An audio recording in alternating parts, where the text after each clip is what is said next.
Hey, how's it going, everyone? Just going to do my video on the book of Revelation. This is comprehensive. It's going to take some time for me to go through this, so I just ask for your patience as I go through every chapter in the book of Revelation, and just walk through it. It's basically like a tile, a quilt, a fabric, that needs some amount of discernment and to understand, and linking it up with other parts of the Bible is also very, very important to give it structure. But the most important take home here will be a sequence of the end times. And I believe that we're living in those days. So I believe this is a very urgent message, a very relevant message for people to pay close attention to what I'm sharing here. And so let's get started. So just first and foremost, just to preface all of this, this is my testimony of my Jesus, and my entire channel called The Mind of God. I have the link down there, is me lobbying, advertising, representing, sharing things that the Spirit that's interacting with me is teaching me. And so I want that to be known if it's not obvious. And Revelation 19:10 it says, "And I fell at his feet to worship him, and he said unto me, See thou do it not. I am thy fellow servant, and of thy brethren that have the testimony of Jesus. Worship God, for the testimony of Jesus is the spirit of prophecy." To me, there's a reason why this saying is in Revelation, because I believe that anybody who claims to be sharing Jesus Christ has to have some amount of testimony of prophecy, and this is, I would say, is my contribution. I would say probably the most important contribution that will live on my channel in the past and going forward. And so this is my testimony, and this is my interpretation of the very, very prophetic statements written in the entire Bible, but in particular the book of Revelation. And I believe they apply very, very much so to the days that we're living in now. And so that's my YouTube channel. I'm going to reference, other videos after I post this video on my channel, and I'll put them, in the links in the description box below. And just a few that will sort of support, this and go into more detail. This is detailed, but still somewhat of a high level. Again, the main thing I want to get across is the sequence of events and prove that, my interpretation, my understanding of the sequence is, what is attempting to be conveyed, through this book and then through supporting books of the Bible. And so, I also put my email there if anybody wants to interact with me and ask questions and all that kind of stuff. This book is very, very important. And what I've realized now is that without knowing it, the entire Bible will not make sense. I'm not saying it's not useful and hasn't been an impactful book for us throughout our life, but I would say, especially, like I said earlier, the Jesus that's interacting with me, nobody can understand that Jesus unless they understand this presentation and this book. So Revelation, and thus the entire Bible, will not make sense unless you're open to the following. And this presentation will not make any sense if you have very, very serious issues with any one of these points. And so, I would just say be patient, be humble, be open, to some of these things that are listed here being true if you don't believe them already. First and foremost, one sin equals all sin. That just means that nobody has a chance of interacting with God at all. This is including myself. That is absolutely non-negotiable. And if a person doesn't even know what sin is, it's better to look at other videos on my channel. And then the Bible makes an audacious claim in many places that a person who commits one sin is actually guilty of every single one. And so defining what a sin is needs the Bible, and then having the humility to link that one sin to all sin is also very, very necessary for God to reveal any amount of truth to us. And so second point is also important. God of the Bible's laws are still relevant today, even if it's just a hymn. Therefore, this means that the Bible is authoritative and narrates our entire existence. So just because God doesn't seem to be around, or there seems to be a lawless world, that doesn't mean that God's laws are in effect and God doesn't care. Jesus was dark-skinned. There are many, many verses. I have an entire video on my channel dedicated to that. And many of the so-called Negroes are the biblical Jews. And we'll go into that as well a little bit in this video. And I cover that as well. in a video on my channel, and I'll put the link in the description below. UFOs are the clouds, chariots written of in the Bible.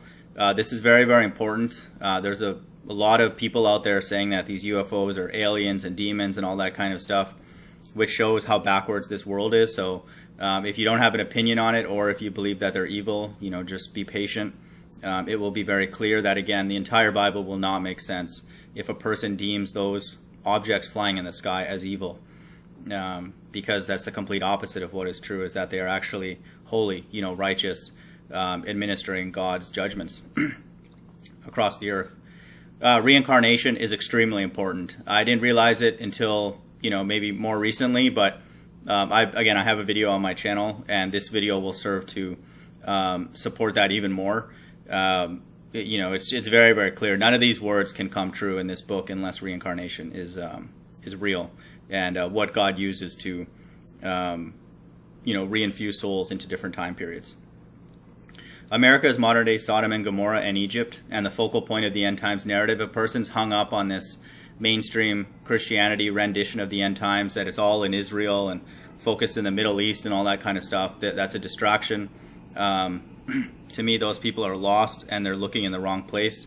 And everything that I teach in this video requires that a person understands this. And this should be very, very obvious, that America is the heartbeat of the evil on earth. God is the author of good and evil. This should be obvious just from a pure logical perspective.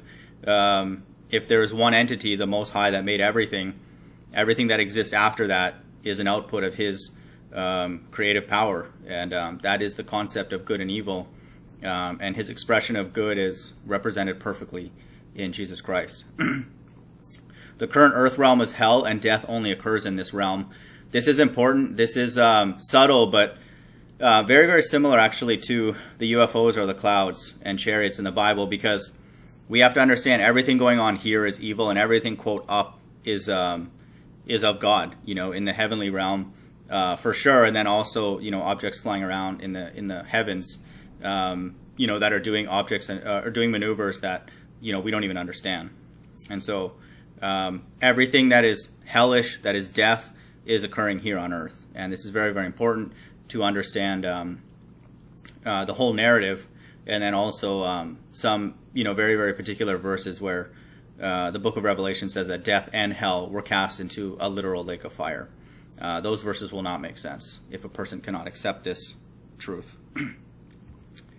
So this slide is very, very important. I would say for people, keep coming back to this, and I put this slide in other parts of the presentation just to kind of refresh people's memory.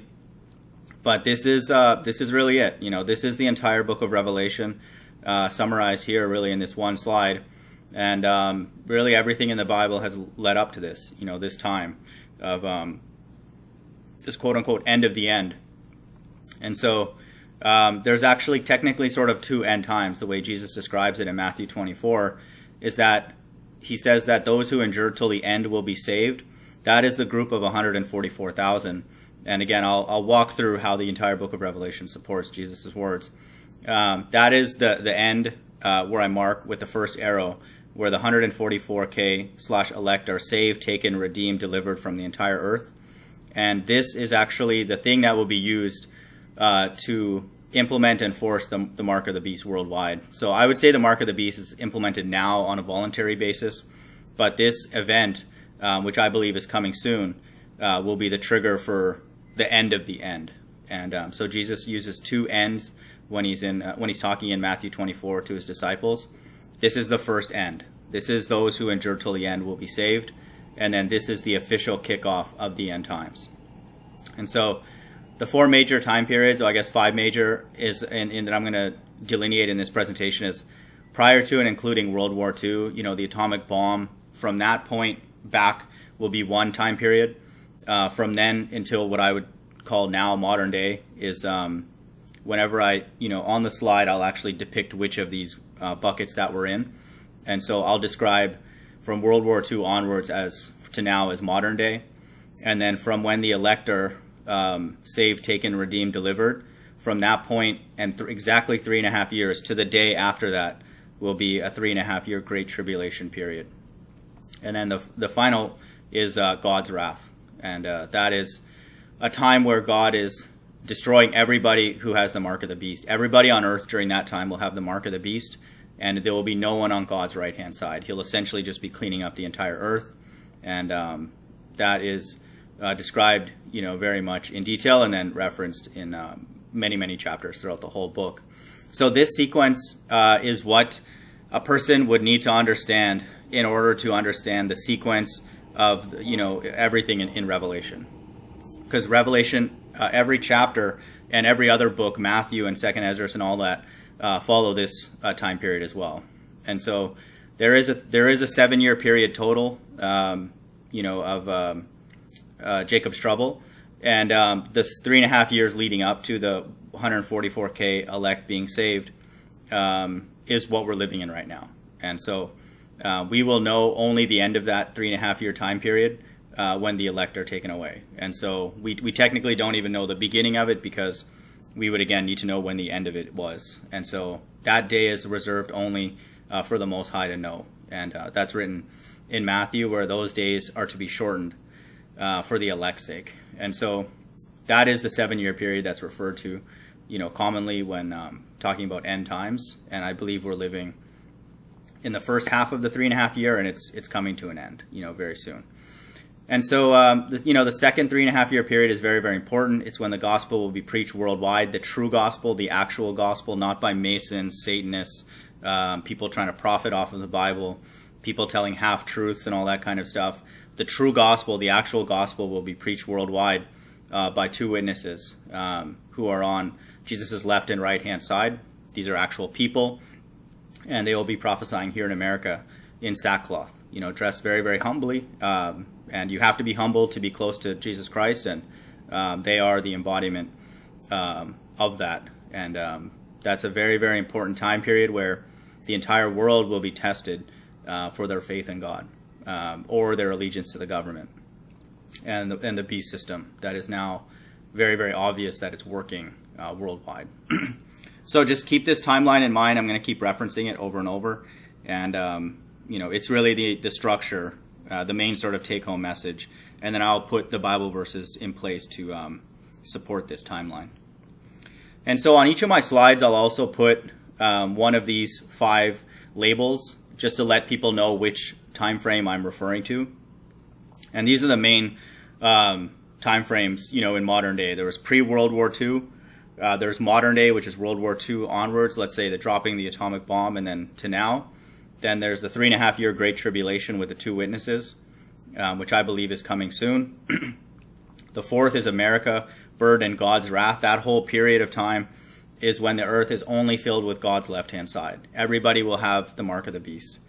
And then the 5th one is the kingdom of heaven being established on earth. And so every chapter in this book fits into one of these 5 periods or may reference all of them. But the sequence will always hold, and I want people to make note of that. The sequence will never be broken, which is why we can have comfort that this is the true interpretation of the Bible. Another thing that the Bible uses throughout the entire book of Revelation are 3 woes.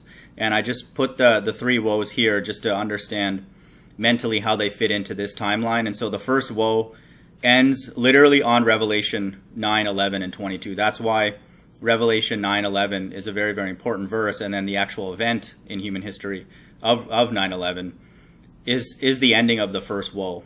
And so that is when there's officially a one world government in place, and we'll go over the verse in the presentation.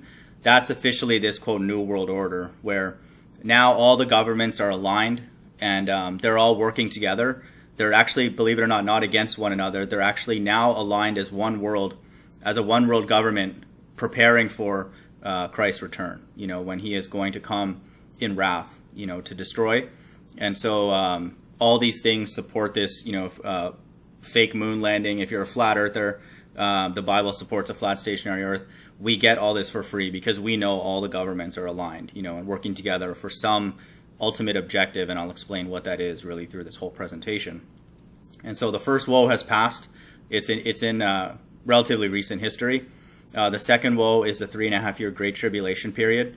and explicitly said after that that's when the second woe was done, and then the third woe is implied to be God's wrath. And so those are the three woes that are talked about in the book of Revelation.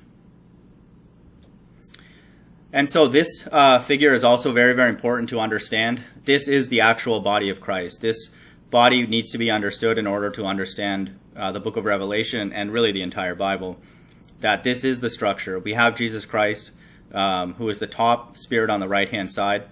Right below him, we have John the Baptist, who is Elijah in the Reincarnation.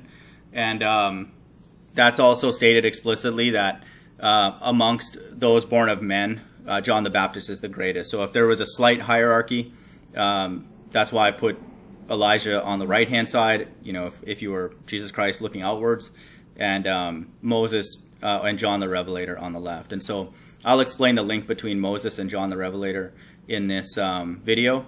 I believe that John the Revelator is Moses in the Reincarnation. And John the Revelator is the one that's receiving this entire book.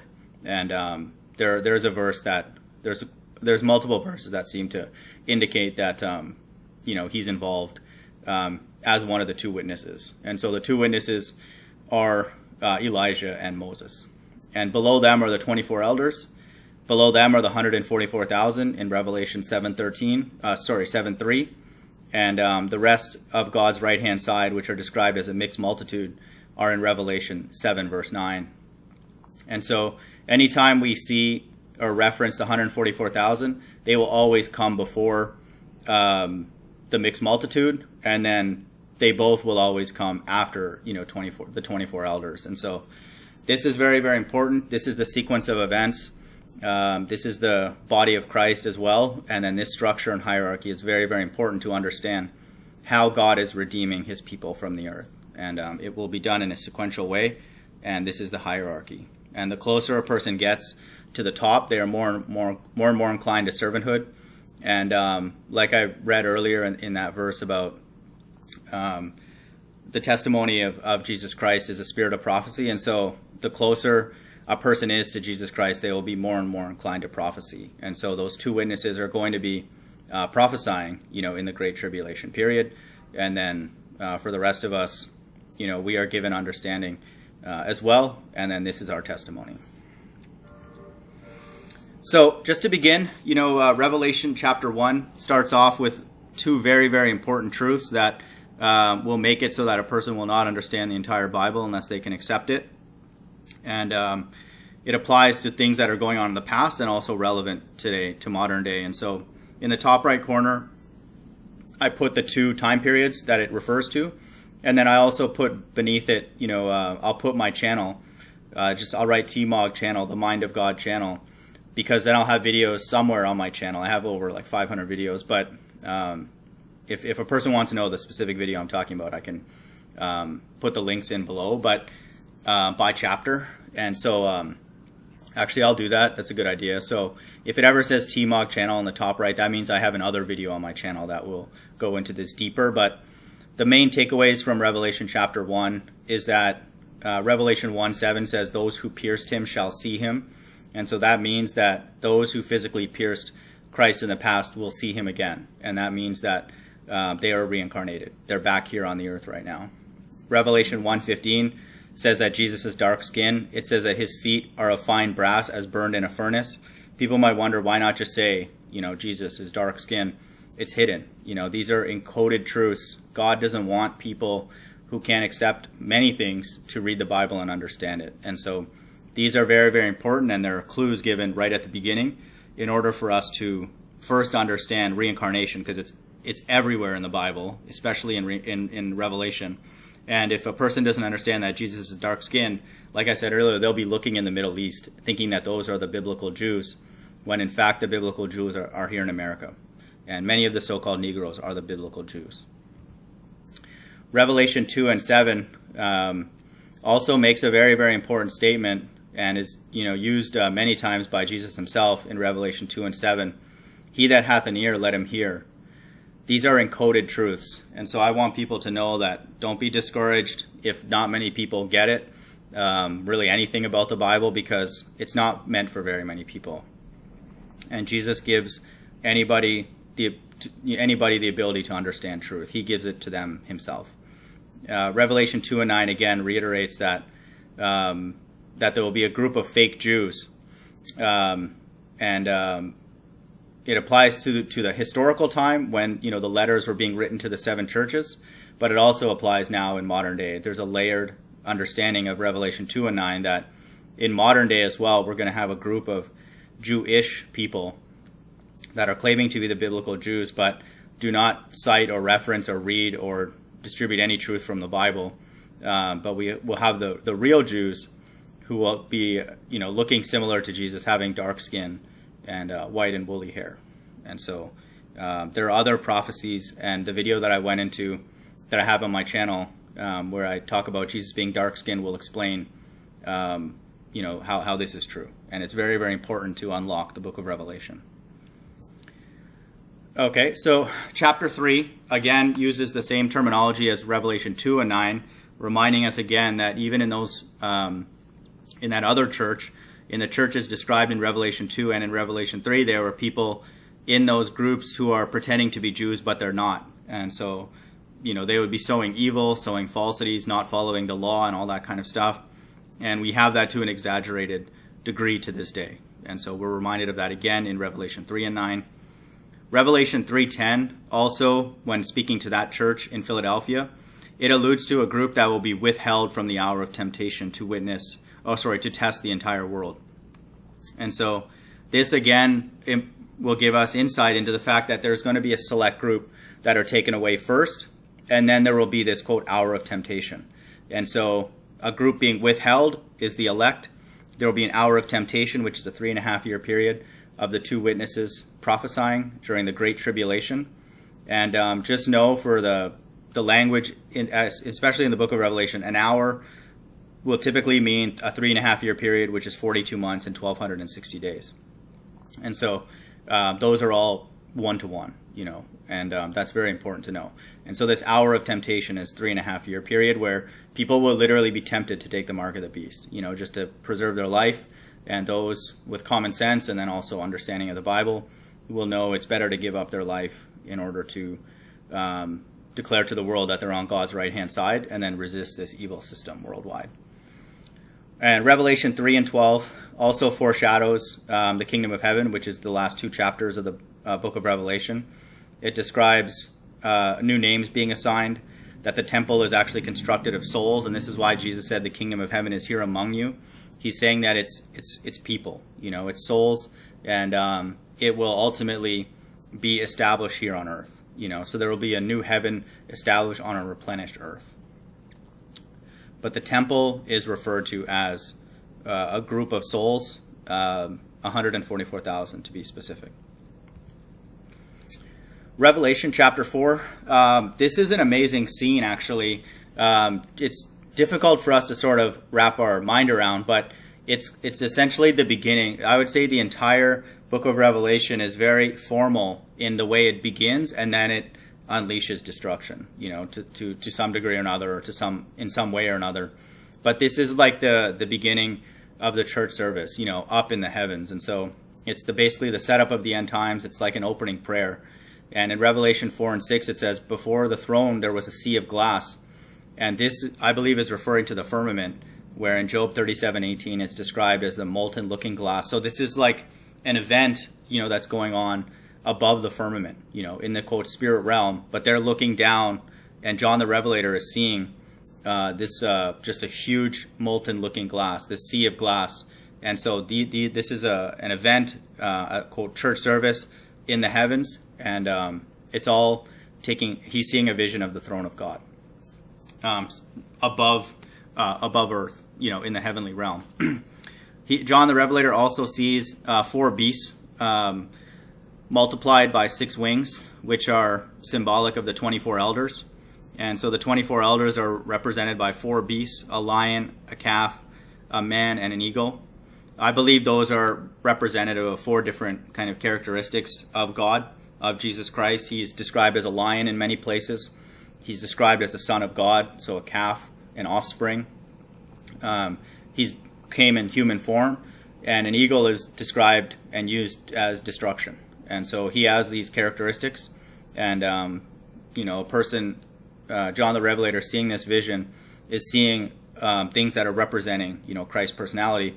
And then it also says that these 24 elders are full of eyes within, and so they are introspective and can see many things. So they're very wise, they have great insight and detail, and they are very close to Jesus. Apart from the two witnesses, these are an elite group of people. I would suspect, people like King David and the disciples, Apostle Paul, and that kind of thing. So they're very close to Jesus. They're powerful and each have a very specific role and purpose.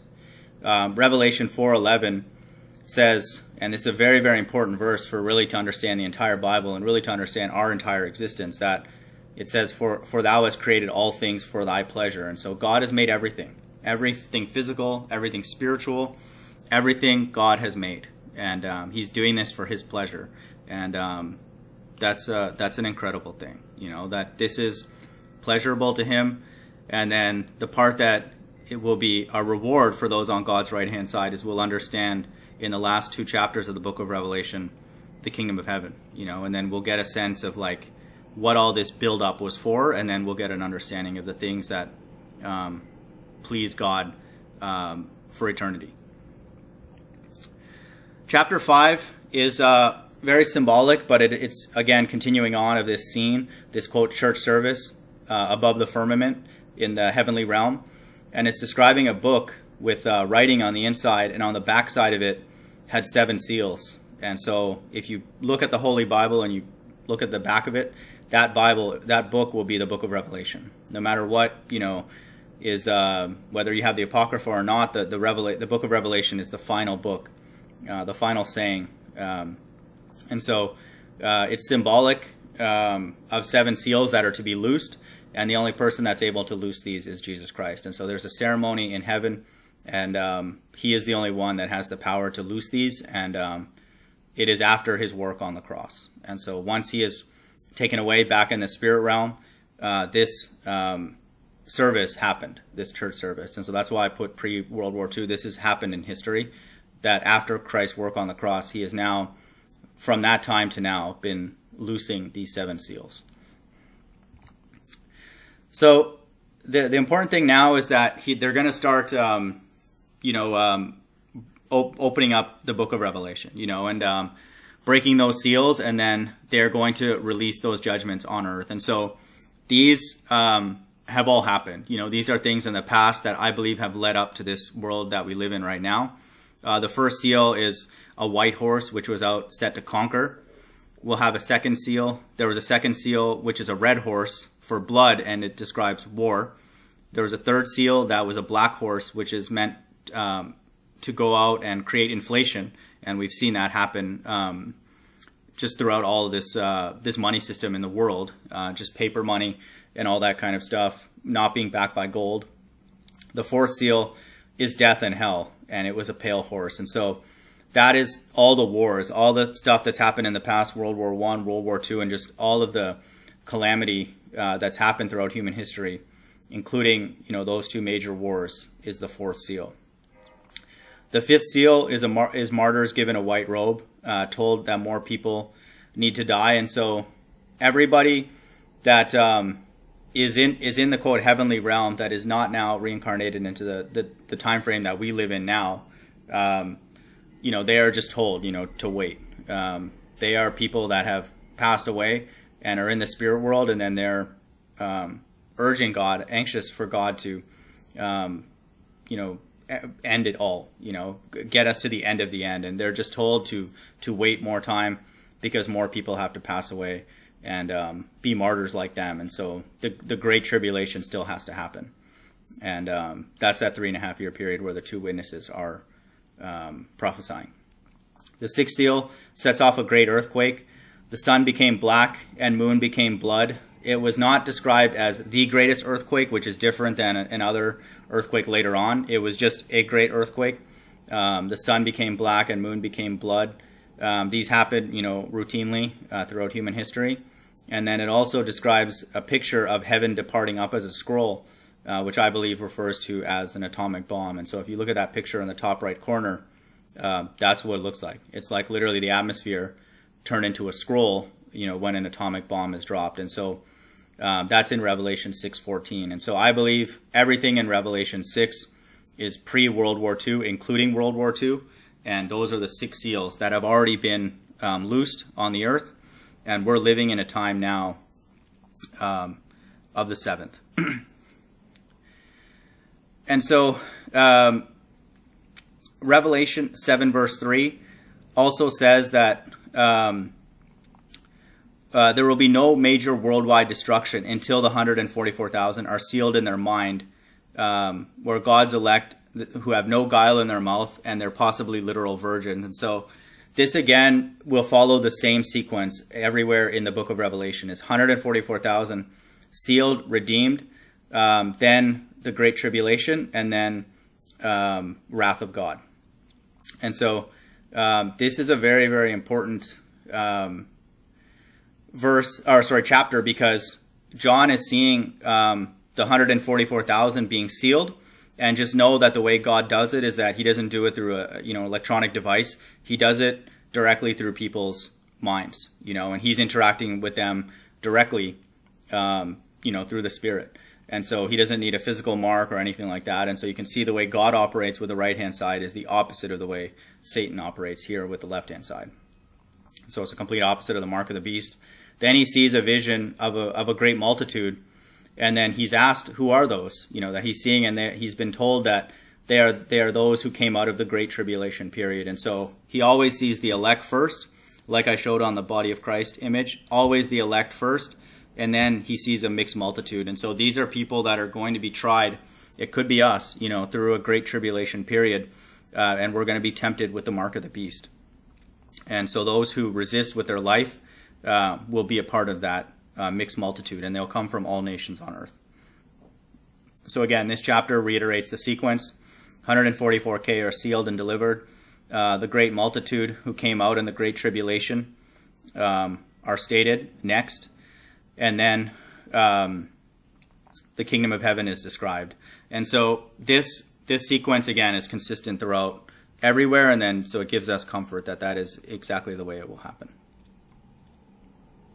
So this sequence repeats itself. And I've done a video on Matthew 24 that I'll reference, Revelation. And I'm just completing, my weekly streams on 2nd Esdras. But all those 3 books support, this sequence. And so would the entire Bible, because it's all internally consistent.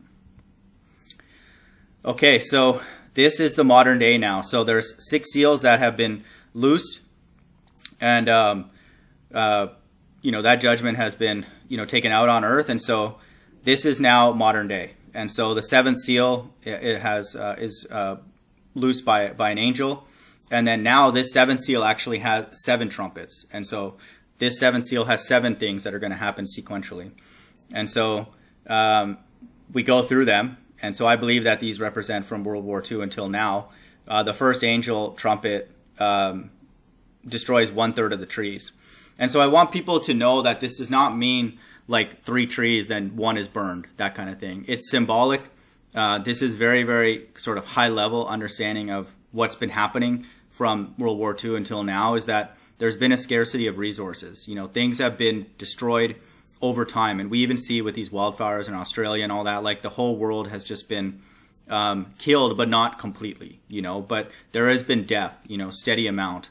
And the 1/3, I don't think is meant to be literal. I believe it's actually symbolic of 1/3 is 33% and like Freemasonry. And we see God telling us really in very obvious ways that there is this agenda in modern day to have order out of chaos. And so this is the chaos. There will be trees burned, there will be sea creatures dying, and the ships destroyed with the 2nd angel and trumpet.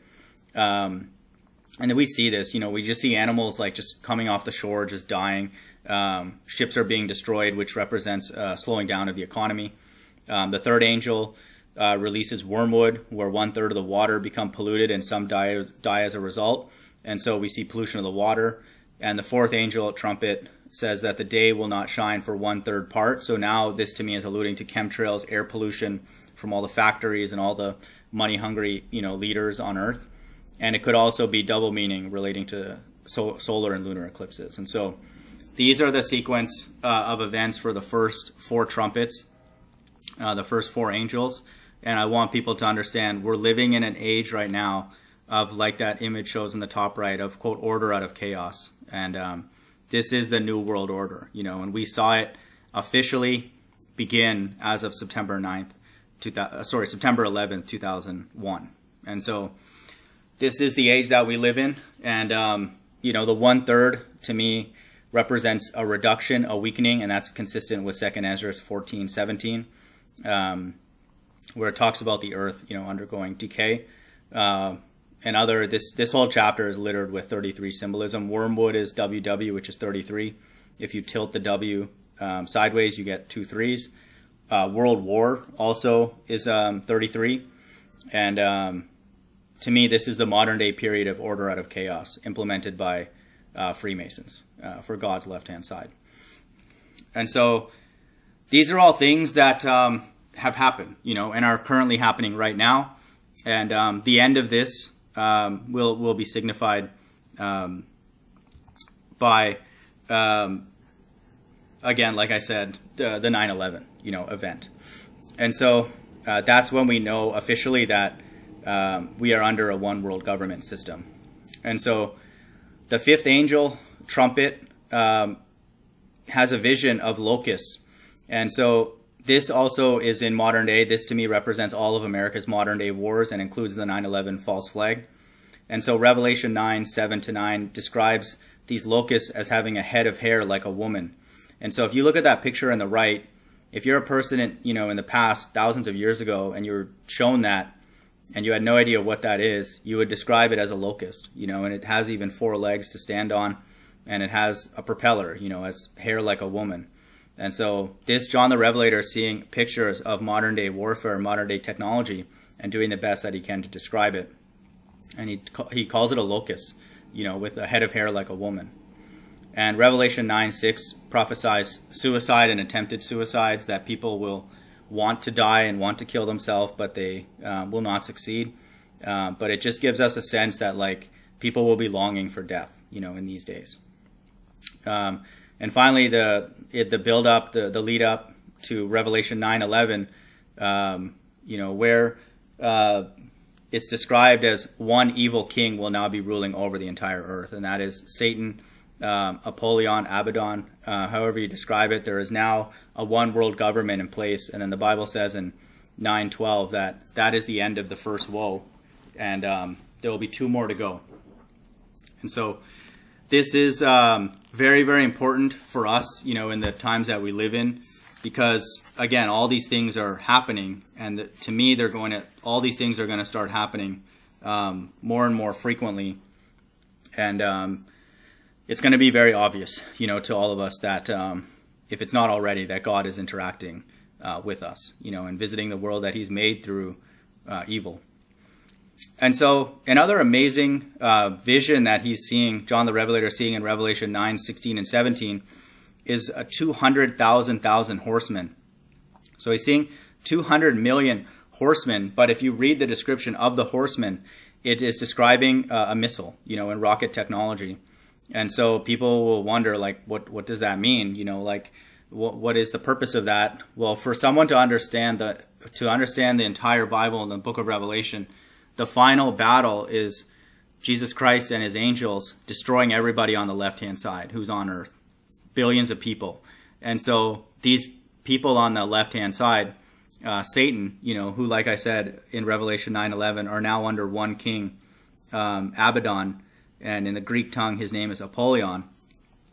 They all know that what's going on, what they're preparing for. And so all this military spending, all this $1 trillion missing, all of the NASA money is going towards creating weapons that will be used to destroy America first, but then ultimately to fight against these UFOs. And so that is this stockpile, and that's why all the government leaders, they seem to be beefing, but they seem to have a weird sort of friendliness, about them. They're still laughing and joking when they meet up, at the UN and all that kind of stuff, because they know, what's going on and what they're all collectively preparing for. And this is what they have in store, to fight. And that's where all the money's going, in case people are wondering. And so that now the sixth angel in the trumpet, they loose the four angels from the Euphrates River. And so this is something is happening again in modern day, where there is now a preparation for the final battle of Armageddon. And so all of this stuff after the first woe is in modern day, from 9/11 until now, is a huge amount of financial resources, intellectual resources going towards jointly preparing, for this final battle. And so there is things going on in the Middle East that are very, very important, not in the immediate future, but for the final battle. And so all this stuff going on right now between America and Iran is just a buildup for something to happen in the future. And so this is very, very important. Again, I just want people to know that Revelation 9 is speaking about modern day right now. And so Revelation chapter 10 starts transitioning to more looking towards the future. And so Revelation 10:9, John digests what's called a little book. And I believe that this is the book of Revelation. It's not the entire book, but he digests the little book. And so he needs this because what it says in verse 10:11, he's going to prophesy again before all people. And so notice also when he digests this book, it will taste sweet in his mouth, but it will be bitter in his belly. So it's going to taste good. He's going to be like, wow, like I have understanding now. It sounds great. Everything sort of makes sense. But it's going to be bitter because he is going to be, and I believe based on the next verse in Revelation 10:11, that he is Moses. He is one of the two witnesses. And so he has been given understanding of the last days, and it tastes good, but when it enters his stomach, he'll know now, like he's going to be in a time of death. And this is, to me, a way for anybody to discern a modern day prophet, is that they should have an understanding, they should speak of an understanding, but also have this feeling in their stomach of like fear, of what's about to come, on earth. And so in Revelation 10:11, it says, you must prophesy again before all people. And so that's only possible with modern day technology. And so I believe that John the Revelator, who is the one that Jesus loves the most out of his disciples, is Moses in the Reincarnation. And so he is one of the two witnesses, and he will indeed be prophesying again with John the Baptist, who is Elijah. And so Jesus said that John the Baptist is the greatest among men, and he also said that, and it's believed that the Apostle John is the one that is most loved.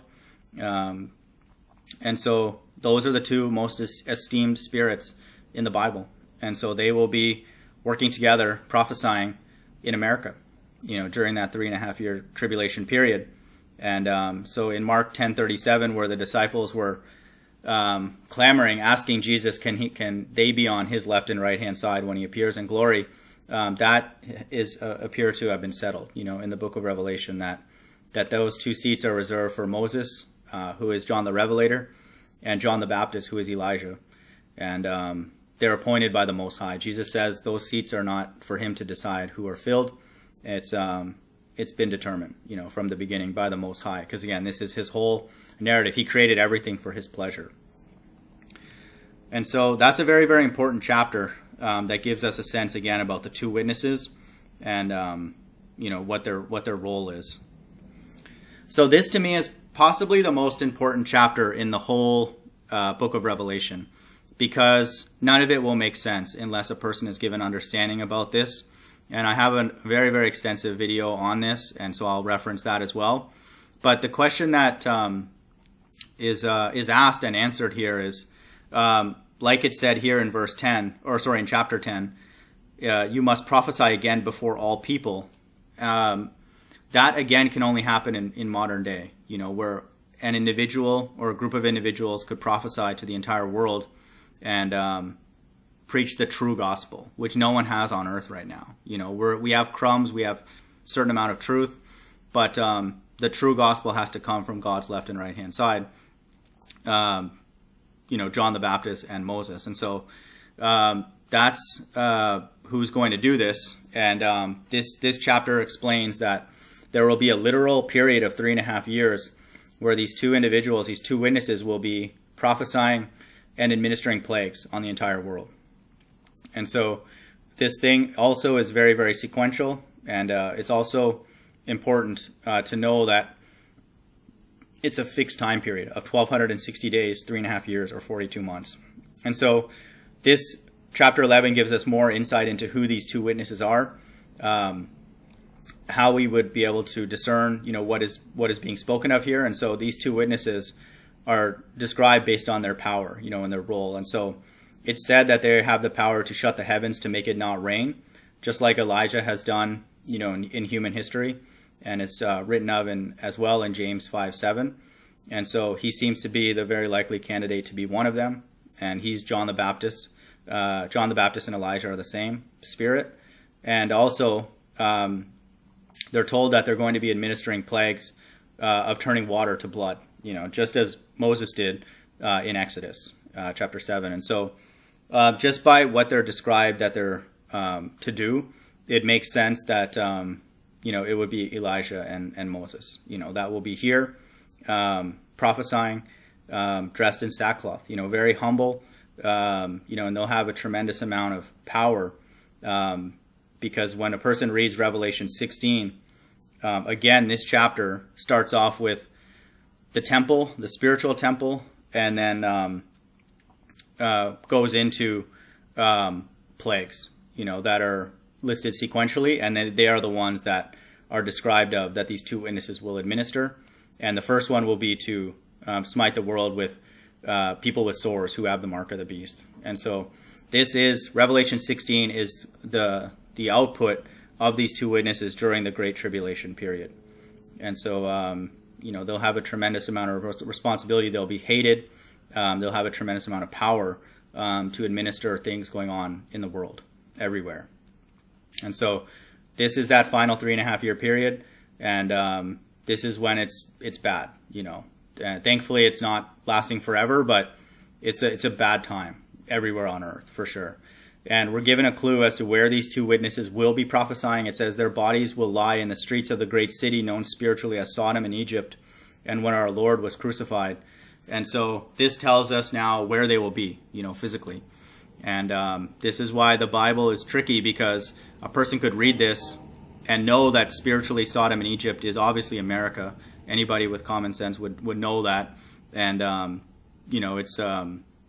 it's supported in many, many places that is the case, and you don't really have to look far to know that describes America perfectly. Egypt is a term used for bondage and slavery. And so America has essentially enslaved the entire world through its, sanctions, wars, all that, false flag wars and all that kind of stuff. And it is the main proponent of homosexuality being a virtuous lifestyle. And so the trick is where our Lord was crucified. That's where the Bible purposely puts in a hook there to take people away to the Middle East, and people will think these two people will be in the Middle East prophesying when that is not the case. Moses led his people out of Egypt many years ago, and it will be the same now, except the modern day Egypt is America. And so Elijah and Moses will be prophesying here in America. It's probably likely that they're alive, that they've been living in the background, and not out in the forefront. And they're described as being dressed in sackcloth, so they're likely very poor, and meek, and humble. And they will then begin their ministry of 3.5 years once the elect are raptured. So again, I just want to use this picture to refresh people's memory. This is very, very important. And so many of the things have already happened, but there's also a great deal of things that are going to happen, but they're going to happen in a relatively condensed period of time of a 3.5 year Great Tribulation period, and then God's wrath. And so quite a bit of human history has passed if this is the narrative and this is the way that it ends. So again, just some kind of interesting things about Revelation 11. Nothing is by coincidence when it comes to the God of the Bible. He's brilliant at everything, including numerology. Not a coincidence that Revelation 11:3 describes his two witnesses. So the number 33 for God's right-hand side is virtuous. The left-hand side takes it and attaches it to it, Freemasonry and all that kind of stuff. But 33 is a number that is a quote good number, to represent, God's right-hand side. Whereas 66 or 666 is referred to his left-hand side and evil. And so 11:3 refers to his two witnesses, which are his prized possession. And then in 11:6, which if you multiply two numbers, you get 66, it talks about the plagues that they'll administer. And so, the plagues in Revelation 16 align perfectly with the roles of the two witnesses, turning water into blood, putting sores on people. And it says that they'll have the ability to smite the earth with all plagues as often as they will. So God has given them also some amount of freedom as well, beyond what is explicitly written in Revelation 16. So people cannot mess with them. If they have the ability to put sores on people that they don't even see or know anywhere around the world, no one can come up to them and harm them until the end of the 3.5-year period. And so the end of that 3.5-year period is marked precisely by what's called a great earthquake. And it's an earthquake that has never been experienced ever. And so it has the power to literally, split, America. And so for people, if you see stuff, online, people having visions of New York being flooded or California being flooded and all that, this is the time. This is the time when America has just been completely decimated, and so there's been plagues sent throughout the entire world, but America is officially, we're now experiencing its destruction through this 3.5-year period of time, and it's marked the ending of this 1,260-day period, 3.5 years, 42 months, by a great earthquake. And so this will be the time when the two witnesses' dead bodies are taken away by a UFO, and then this great earthquake will happen. And there's parallels. That great earthquake is described in 11:13, and then also in Revelation 16:18 also speaks of that same great earthquake. And so that's why we know Revelation 11 and Revelation 16 are coupled together. They're not next to each other. This is like a quilt. God does this on purpose. If a person doesn't link those two together, they'll get confused. They'll have no idea what's going on. And so this is the official end of the second woe. And it said that explicitly. And so there's only one left. And the one left is for God's left-hand side. And so at this point, this 3.5-year period has literally shaken the earth. And people decide whether to take the mark of the beast or not. And those who don't give up their life. And then that's the mixed multitude seen earlier in Revelation. And so that's all God's right-hand side. The two witnesses are taken away. They're obviously God's right-hand side. The 144 were taken away at the beginning. And then now the mixed multitude are in the heavenly realm as well at the end of this 3.5-year period. And so the only people left are God's left-hand side, those with the mark of the beast. And God's just coming to clean up the earth, to prepare it for the kingdom of heaven, which is to be established on earth. And so just some other important sort of points. Jesus in Matthew 24 refers to the end coming only before the gospel is preached as a witness to all nations. And so that's very important and parallel to the two witnesses, in Revelation. And so the gospel will be preached as a witness by two witnesses. And so that parallelism is not, by chance. He's telling us, and giving us clues and insight into how this gospel will be preached. It's not going to be preached by any corporation, 501c3, anybody in modern day that's out there on YouTube or none of that. The gospel has to go out in a pure way, and it can only go out in a pure way by two righteous people. And then they will obviously have the help of all the angels and all that doing and administering all of the plagues. So that is very, very important. And again, this sequence of events is consistent throughout the entire book of Revelation. And so now the question, one could ask, if they can accept what I'm sharing here, is that, are Moses and Elijah walking among us? And I would say that likely they are, and they're also very poor. They're not on YouTube. They're not anybody that we would know. And this is why the gospel would be preached, because then people will know the gospel. They would see two dark-skinned men, black men, with the power to administer plagues on earth. And so this would validate Jesus' skin color, first and foremost, that they're in Mystery Babylon. It will validate the mark of the beast being evil because people who take it will have sores. It will certainly prove that we're in the end times. They will be clothed in sackcloth, and then so they'll be poor. And so that's another very important clue into understanding where God's heart is. And it will declare to the world implicitly that everybody up to that, in any quote group setting pushing, did not have the quote gospel. Like we're learning, and we have nuggets of truth, but every quote man up to that point was a liar, and so these two individuals will be representing the gospel just in their existence, and then the things that they teach and prophesy will be further confirmation. That is the actual gospel in human form. And so this is also another reason why the world will hate America, because they will, through the news media and all that, they'll start linking these two prophets to all the plagues, all the sores, all the water being turned to blood and all that. And people will hate us, anybody who's here during that time, we will be hated because they'll know that it's these two prophets doing it, giving the signal, giving the mark, giving the thumbs up to go ahead with these plagues. And so another reason more so why the other nations will turn on us and then destroy America with nuclear fire. So just to rehash, the first plague in chapter 16 is to give those who have the mark and worship the beast a sore. And so this is where God is merciful in the sense that he's going to make it more explicit. He's not just going to, it's going to become very, very obvious who is already on God's left-hand side. And so those that he's sifting during that time will see that people will have sores on their body, and then they will be the ones with the mark. And so people will then now know visually, like, wow, like we're living in those days. Like God is now judging people for taking the mark of the beast. And so Revelation 3:10 talks about an hour of temptation, and also talks about in Revelation 18 plagues coming in 1 hour. And so all these plagues again are confined to this 3.5 year period being administered by these two witnesses, called Great Tribulation.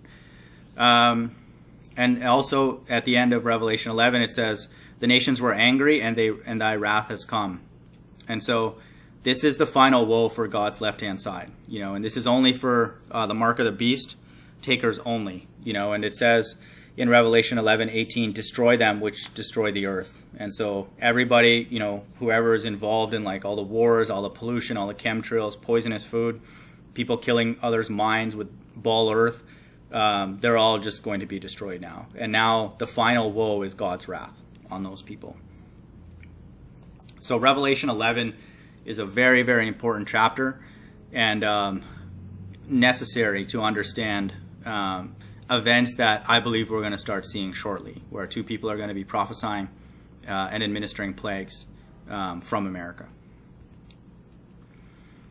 Okay, so chapter 12 is now going through, the first 3.5 year period. And so there's a total of 7 year period that marks the end times. And this first 3.5 year period is described here.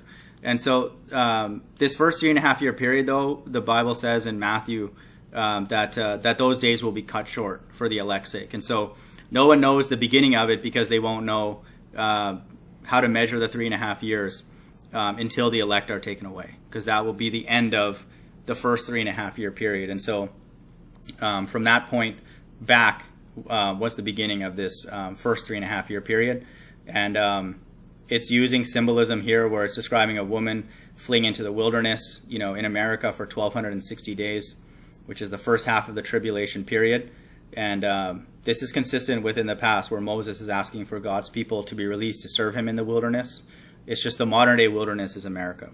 And so Revelation 12:2 is describing a woman longing to be delivered, and this is the elect. And again, the sequence of events is always the same. And so this is a woman longing to be delivered. Satan attempts to deceive the whole world during that time, including the elect. But Jesus says the elect will not be deceived. And then the serpent during this time is attempting to flood the earth with water, and just literally flooded with like lies, and philosophies, and the literal floods as well could be, it could be meaning that as well, but it's literally just a flood of just lies and ball earth and materialism and corporatism and all that kind of stuff, counterfeit Christianity, all that. And so in Revelation 12:4, it gives us symbolism of an eagle and wilderness, again referring to America. So America is very much at the center of the end times. And so this earthly battle was also depicted in the stars on September 23rd, 2017. I had an individual come on one of my streams and kind of walk us through that, and I'll put that in the links below. And so it just gives more and more confirmation that this 3.5 year period is right now, is literally, the days that we live in right now.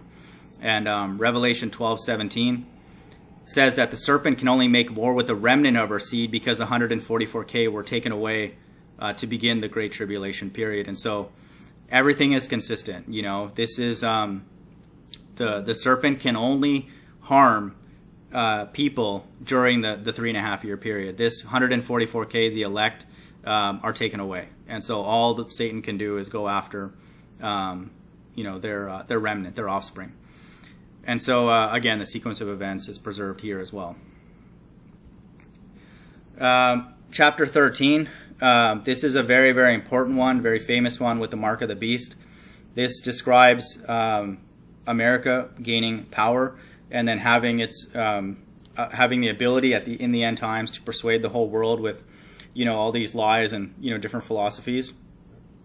And this explains in a symbolic way how, it's how it attained that, and so it's I have a video on my channel kind of going through it, and it's, for me, it's not that important to know exactly what nation and all that is represented by this beast and all the different heads and all that and its feet, but it's just, we know that we're living in a time now because of America's dominance, and so it's not wrong to go in and try and figure out exactly what it's referring to with the different heads, but we know that we're living in that time, for sure, that there is now one major superpower on earth, and it's going to be the one that is going to be responsible for indoctrinating the entire world with things that are against God. And so this is also consistent with Second Esdras, where in that book the power system is described with an eagle.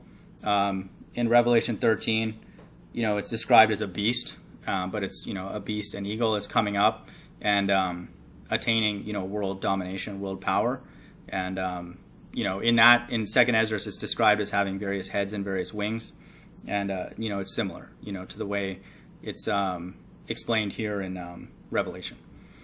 And so Revelation 13:13 says that it makes fire come down from heaven, with rocket landings, NASA, etc. Again, 13:13, 1 times 3, 1 times 3 is 33, Freemasonry and all that. So 33 in the heavenly realm is used to describe, good spirits, and then 33 on earth, the left-hand side, uses also that number to describe evil, and manipulation and deception. And so Revelation 13:13 talks about, this beast being able to do miracles, cool things with technology and all that kind of stuff, and we see that, all over the place. And so the most important, I would say, piece is Revelation 13:16-18, where it explicitly describes the mark of the beast and the number 666, which we see everywhere. Russian's Viz channel, to me, is the best that I've seen that goes into that and makes it very clear, that is literally everywhere. And then he also goes into 33 being associated with NASA, and Freemasonry.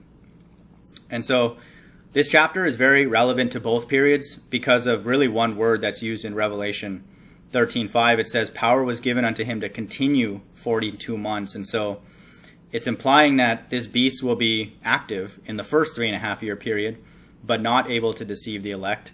But in the second 3.5 year period, it's going to continue its power. And so it's going to not just make the chip voluntary, the RFID microchip, the mark of the beast, it's going to move from making it voluntary to mandatory. And the way that it does that, an event that it uses to do that, is the 144K taken away, the God's elect taken away. People are going to make up a narrative that they're aliens, they're evil, fallen angels and all that kind of stuff, and then it's going to try and tempt people, persuade people to take the mark of the beast, because we have a foreign invader that has come and taken people from one end of the earth to the other. And so that's going to be the narrative that will force the mark of the beast upon people. But it's always going to be an option and a choice, and those who resist are on God's right-hand side. So Revelation 14 to me is also a very, very important chapter, because it's kind of a breather. The whole book is very heavy, but it gives us another vision, but it's giving us more and more confirmation in the sequence of events that I'm presenting here in this presentation, in that he's seeing and looking up and seeing 144,000 that were with Jesus. And the most important word that's used here in Revelation 14:3 is they were redeemed from the earth.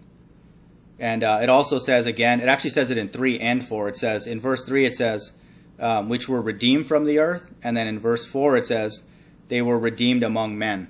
And so they're humans, people that were taken away. And so were implies in the past. So John's seeing this vision, and it's already happened. So these 144,000 are with Jesus at this time. And these are the group that are described as being virgins, possibly literal virgins. They follow Jesus everywhere, and they have no guile in their mouth. They're not able to lie. These are God's first fruits. These are the truthers of all truthers, here on earth. And this happening first is again supported by Revelation 3:10, where a group will be kept from the hour of temptation, those of the Church of Philadelphia, and that's the Great Tribulation period. And so this group was exempt from that.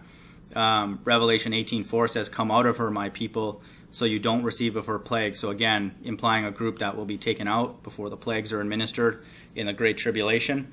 And then Matthew 24:13, those who endure till the end will be saved. And then it says the gospel will be preached to a nation as a witness. And that is the 3.5-year tribulation period. And so Jesus also affirms this sequence of events, that the elect will be saved first, and then the gospel will be preached. And this to me is common sense.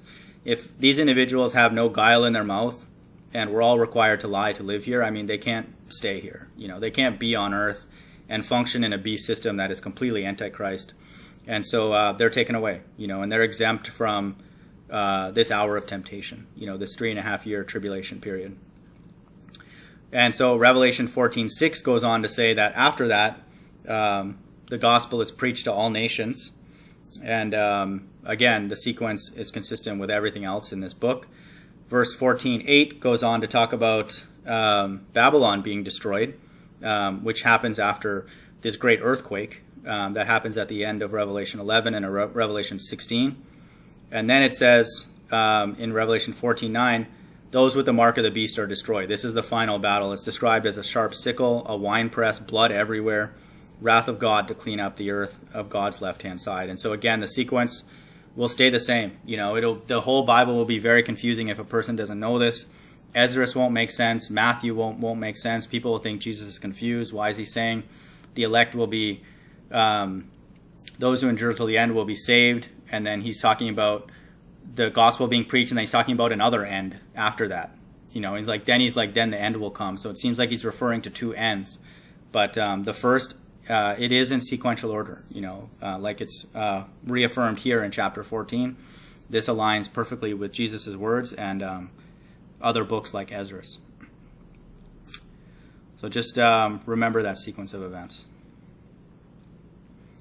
So chapter 15 now is segueing, moving on to this 3.5-year period, and really diving in, to what's going to happen to test the entire world for 3.5 years. And so there are 7 plagues that are going to be administered by these 2 witnesses, and then also dropping another hint of who these 2 witnesses are.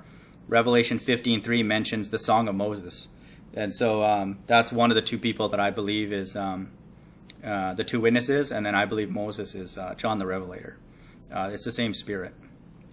Revelation 15:4 says, and this is a very, very important verse, "Who shall not fear thee, O Lord, and glorify thy name?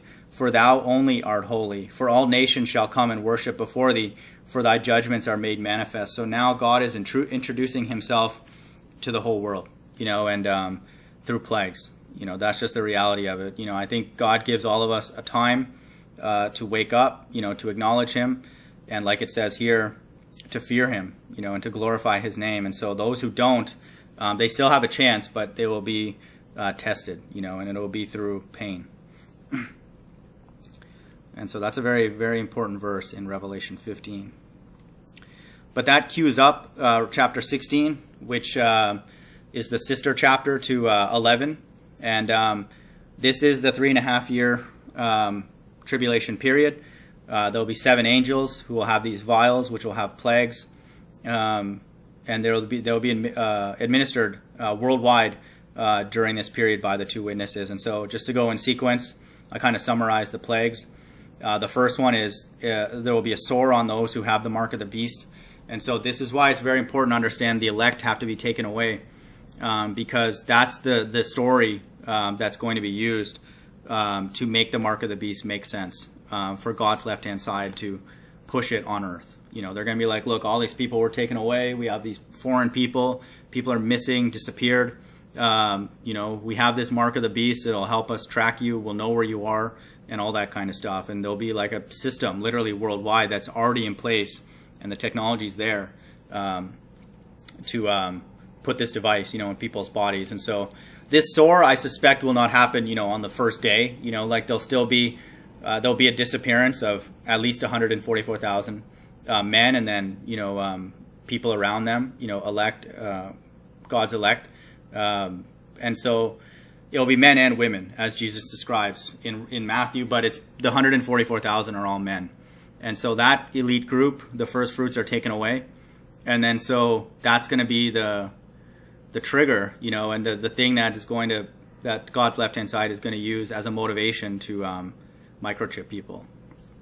And so, I would guess probably like maybe in the first year or so, people will be taken away, and then all the technology that's already in place will be forced, for people to buy and sell.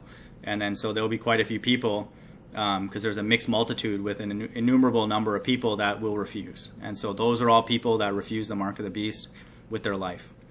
The next thing, they turn the sea water to blood.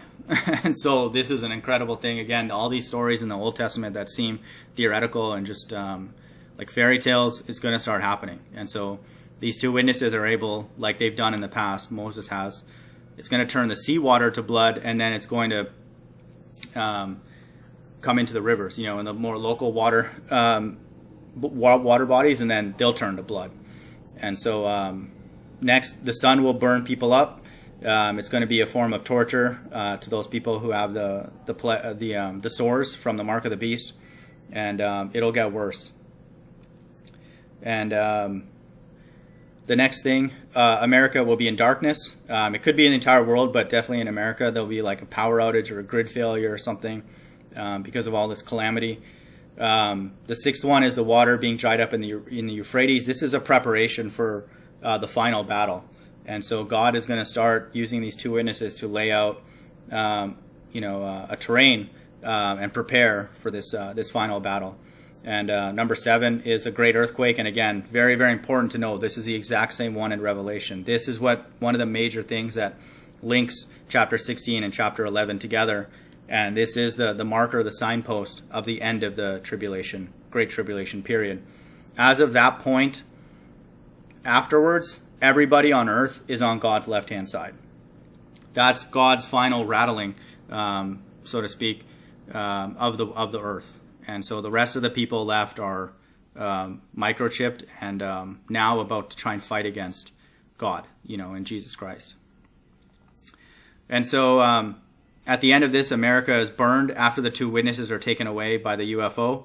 The whole world will be just irritated by the fact that these 2 prophets were administering all these plagues worldwide, and they will destroy America. And so again, this is all in exact sequence, because it even says in Revelation 16:9, after the plagues are done, after the earthquake's done, Babylon comes into remembrance and before God to give unto her the cup of the wine of the fierceness of his wrath. And so now again, we see the exact same sequence. It's always 144K raptured. It's the Great Tribulation. It's America being burned. And then it's Armageddon.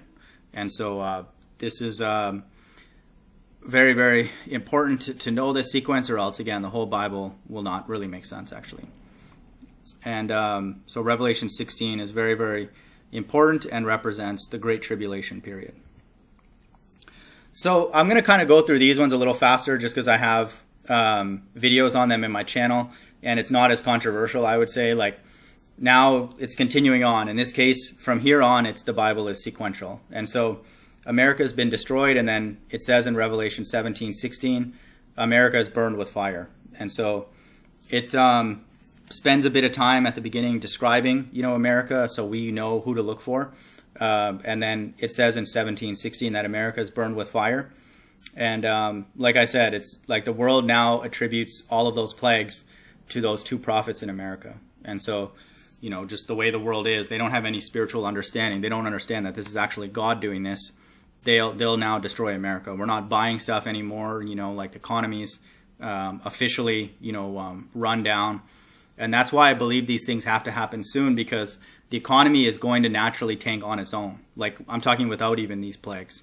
And so that's why I believe that, and that's why this message, I believe, is fairly urgent if it ends up being true, because America is close to just unraveling on its own, much less with, seawater blood, river water blood, mark of the beast sores, and like all this other stuff. So all of those things are going to motivate the other nations to send missiles here.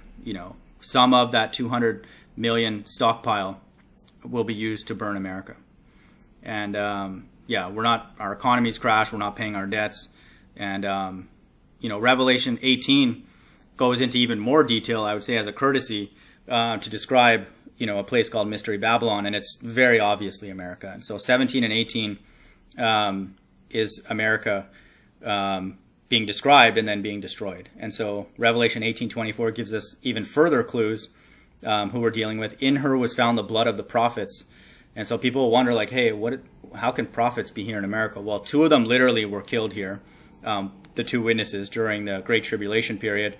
And then you have to understand reincarnation. When Jesus is telling his disciples about, the end times in Matthew 24, he says that generation will also see these things. And so he's saying that people are reborn, and he's implying reincarnation. And so for those who have an understanding, people that we look and see, they might be homeless or like don't look like very much. They could be very, very exalted spirits. We don't know what quote character they played in the past. And so it will be the same. God is going to reveal his true nature through two witnesses that are dressed in sackcloth, and they'll have the control strings over the entire world. And that will seem crazy to people. They'll be like, there's no way that that's God. There's no way that that's the God of the Bible controlling the entire world by two people who are prophesying on the streets of America, two dark-skinned who look poor. There's no way. And so if people can't receive it, then it won't make sense to them, and then they'll be more inclined to take the mark of the beast. But I would caution people that is the heart of God, that is the way God operates when he does things. He uses humble people. Elijah or John the Baptist is described as a person who just lived off the land, just didn't wear, fancy clothing. He was just very, to that time, people would consider him strange, and dressed very modestly, very humble. And Moses was very humble, didn't speak very eloquently. People would think there's no way that God's working through Moses. It's the same thing. God uses things that are foolish to the world to actually display his power, and that's he will confound the wise, with the humble, and the meek. And those are the best two examples, except for Jesus Christ. Revelation 16:16 says, "For they have shed the blood of saints and prophets, and now has given them blood to drink, for they are worthy." This is where God uses sarcasm and to administer his judgment. In 16, he says, "Okay, you've killed so many people around the world. Drink the blood then." And so that's part of the plagues. In Revelation 16, that will be here in America and everywhere. And this is the way God works. And again, not a coincidence that it's Revelation 16:6 or 6:6. This is a plague. So that's Revelation 17 and 18. Really describes and clarifies to us who is Mystery Babylon and why it's deserving of being destroyed. It's modern day Sodom and Gomorrah. And Revelation 19:20, this to me is still very, very important because it's the end of the story, but it doesn't apply to anybody on the right-hand side. It's just for those, again, who are spiritual and understand God is the author of good and evil. God is cleaning up the left-hand side. He's pre-programmed people to take the mark of the beast, and they're going to have the audacity to fight against these, quote, foreign invaders and think that they're going to win, and defend themselves or whatever with this stockpile of missiles. And so this is, again, how arrogant and evil, a majority of the world is. And, I go into more detail on this, in a video on my channel that I'll reference. And the very interesting thing about Revelation 19 is just, again, like I said, everything is in sequence, from this point forward, from chapter 16 onwards. I would even say 15 actually onwards, but 16 onwards is sequential. 16 describes the Great Tribulation, 17 and 18 describe Mystery Babylon being destroyed, and then 19 and 20 describe the wrath of God, where God is destroying all those people who have the mark of the beast. And then 21 and 22, like I'll get into a little bit here, is the kingdom of heaven being established on earth. And so 19:1 literally starts off and after these things. So it's right after America is destroyed, this happens. And so this is now the battle of Armageddon. This is the wrath of God. And so it even says in verse 19:2, "He hath judged the great whore which did corrupt the earth with her fornications," talking past tense. So that's already happened. And so now this is the period of God's wrath on all those on his left-hand side, and they'll all have the mark of the beast. And it's just cleanup time. And, this is the wine press. This is where the blood will come up to like a person's waist. There'll just be dead bodies, everywhere. And they're all just actors. They're all left-hand side Satanists who took the mark of the beast. So the final two chapters in Revelation, this is where the kingdom of heaven is established on earth and God dwells with man. I've done a lesson on that as well. And this is the ending. This is what it's all of humanity really has worked towards. And the earth will be replenished, and God will dwell with us. Revelation 21:4 reads, "And God shall wipe away all the tears from their eyes, and there shall be no more death, neither sorrow nor crying, neither shall there be any more pain, for the former things are passed away." So this whole movie, this whole narrative is finished, and so now we get to see what exactly was God's plan behind all of this evil and chaos and death and sorrow and all that kind of stuff. And we look forward to this day. For any Christian who has any kind of common sense, the world that we live in now is very, very, very far from ideal. And chapter 21 and 22 explains and outlines the kingdom of heaven, what all of this turmoil was for.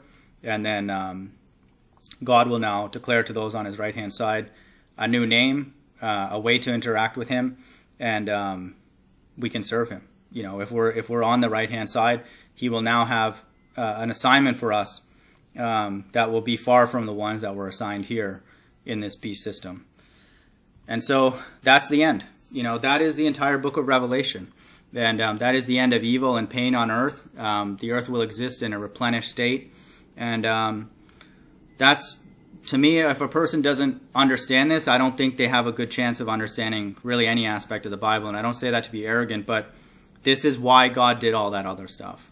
This is why God has allowed a tremendous amount of evil on earth, culminating towards the mark of the beast. And so this is the sequence of events. People can share this video freely. If anybody has questions, just email me.